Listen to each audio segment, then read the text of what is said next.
Earlier, the Red Sea was facing significant disruptions to global trade due to 2 months of missile, drone, and hijacking attacks by the Houthi militants. The attack has been targeted civilian ships, leading to increased cost for shippers globally. Despite retaliatory strikes by the US and its allies, including a multinational naval operation, the attack continues. The question stands: how far is this aimed at? Hi everybody. The U.S. says it's hitting more Houthi missiles and weapons in Yemen, that we're preparing to attack more ships in the Red Sea. And as we're seeing this tit for tat between the Houthis and the U.S. escalate even more, our Richard Engel is going one-on-one with a relative of a top Houthi leader. Recent updates include US airstrikes in Iraq against Iranian-backed militias, joint strikes by 24 countries against Houthis controlled areas in Yemen, and plans for new sanctions by the UK targeting Houthi financing. The goal is to disrupt Houthi capabilities and protect global trade, but concerns about economic consequences persist, with potential impacts on consumer prices and growth in the European Union. Ongoing military efforts aim to degrade Houthi abilities, given their multiple attacks on shipping in the Red Sea.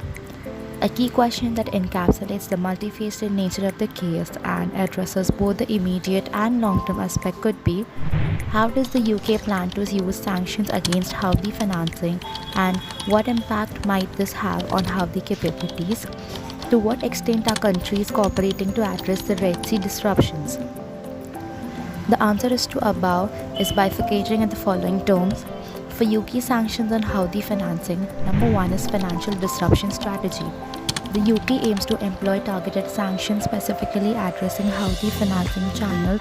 These sanctions may include asset freezes, travel bans, and restrictions in financial transactions linked to Houthi activities. Number 2 is objective of financial measures. The primary objective is to cut off the financial resources that fund Houthi attacks on shipping in the Red Sea. By disrupting the financing, the UK intends to cripple the Houthi militants' ability to sustain and escalate their attacks. For impact on Houthi capabilities, number 1 is dependency on finances. The effectiveness of these sanctions hinges on the degree to which the Houthi militants rely on the external financial support for their operations. If their funding sources are significantly disrupted, it could hinder their ability to procure weapons, sustain military operations, and plan future attacks. Number 2 is adaptation strategies. The Houthi militants may attempt to adapt by seeking alternative financial sources, possibly through illicit means or by strengthening ties with external supporters. The success of these sanctions will depend on the resilience and adaptability of the Houthi financing network. Number 3 is escalation or de-escalation potential. The impact on Houthi capabilities may influence the overall conflict dynamics. A significant disruptions in their capabilities could either lead to de-escalation or, conversely, push them to more desperate and unpredictable actions. For international cooperation on Red Sea disruptions, number 1 is multinational naval operations. Countries involved such as US, UK, and others are likely to engage in a coordinated effort to address the disruptions in the Red Sea through naval operations. These operations aim to secure shipping lanes and defer Houthi attacks. Number 2 is diplomatic channels. Beyond military actions, diplomatic channels are likely being actively utilized to foster international cooperations and garner support for a comprehensive resolution to the Red Sea conflict. Number 3 is United Nations involvement.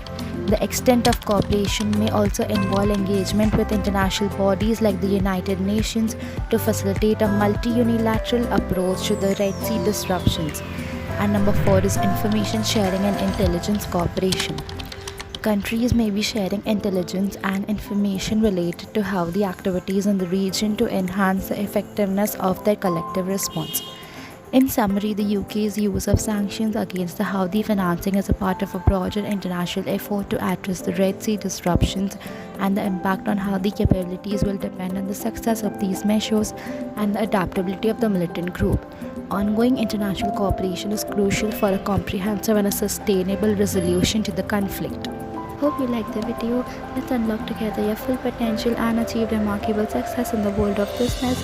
If you are new to the channel, do like, share and subscribe for more such content related to business and finance. Till then, goodbye everyone.